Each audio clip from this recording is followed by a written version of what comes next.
Magandang araw po sa inyong lahat. Ito na naman po ang inyong Kuya Atty. Noel na magbabahagi ng kaunting kaalamang legal. Bago po ako magsimula ay hayaan niyo munang batiin ko yung aking mga subscribers, mga viewers, yung bago pa lang napapagawi dito sa aking channel. Sana po ay mawili kayo, meron kayong mapupulot na kaunting kaalamang legal dito sa aking mga vlogs. Ano po? Okay. So ngayon, pag-uusapan natin ay simple lang naman ito.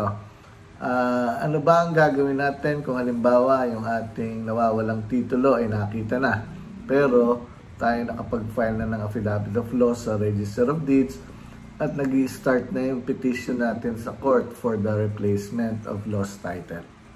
Okay, yan po ang ating pag-uusapan ngayon.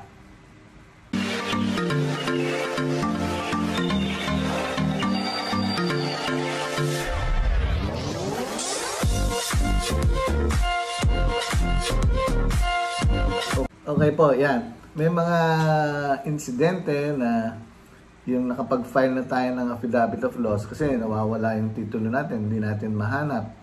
Maaaring naitago lang natin sa ating mga cabinet, sa bahay, o kaya nagpa-process tayo ng transfer of title, naiwanan natin, hindi natin na makita ang titulo.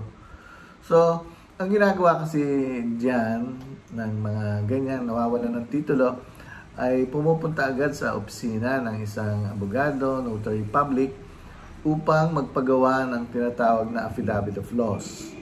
Okay, pag meron na pong Affidavit of Loss na ganyan, ay yun ay ipina-file sa Register of Deeds para ma-annotate doon sa title na hawak ng Register of Deeds. Uulitin ko, ang titulo po ay dalawa. Isang hawak ng owner, ang tawag doon, owner's duplicate copy, at isang title na hawak naman ng Register of Deeds. Okay, ngayon, pag na-file yung Affidavit of Loss doon sa Register of Deeds, so, mga 2 to 3 weeks, up to 1 month, ma-annotate yun sa title nila.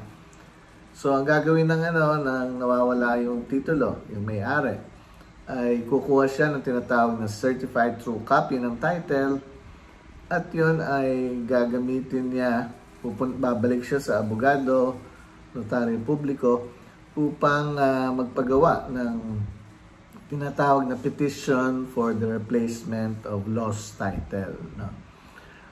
At yun naman ay ihahanda ng lawyer, kaya nga lang, siyempre, dahil titulo yan, merong mga medyo malaki ang cost na yung magagamit o magagastos natin.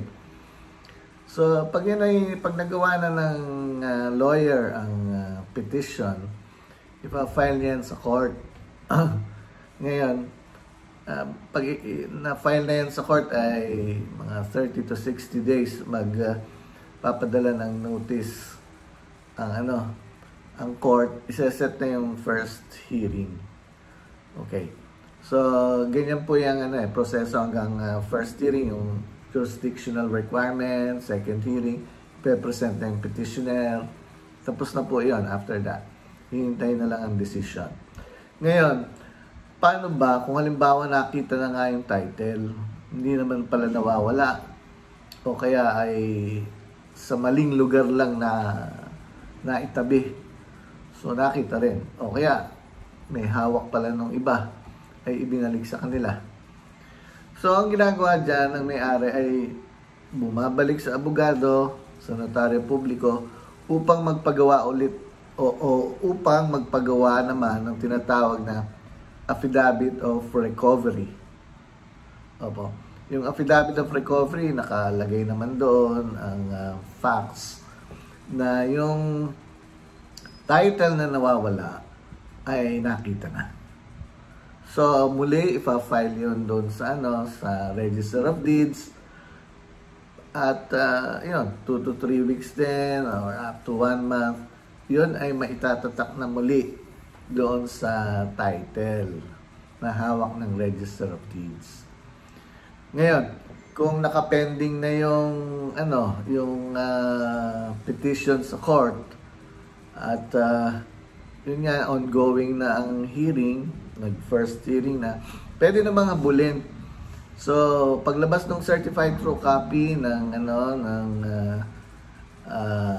title na nakatatak na yung affidavit of recovery, ay sasabihin nyo agad yon sa lawyer kasi nakita na eh. So, ang lawyer naman, ang gagawin ay magmo-motion to withdraw petition dahil yun nga, na-recovered na yung title at yung ebidensya bukod dun sa statement ng petitioner owner ay yung certified true copy na meron ng nakatatak na affidavit of recovery.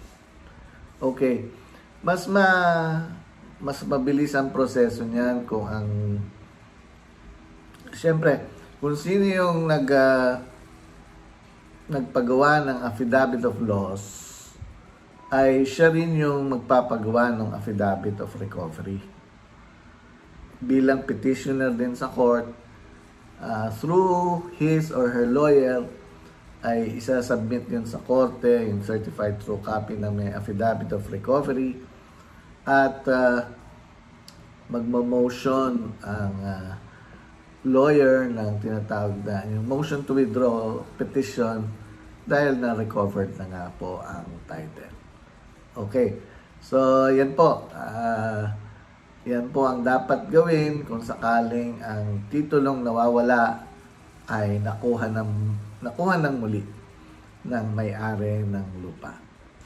Okay, so hanggang dito na lamang po. Marami pong salamat sa inyong lahat. Huwag po kayong magsawa ng panonood dito sa aking vlog. At kahit papaano makakakuha kayo ng mga tips para maybe in the future, hindi natin alam, ay maaari niyong magamit ito. Okay, marami pong salamat sa inyong lahat.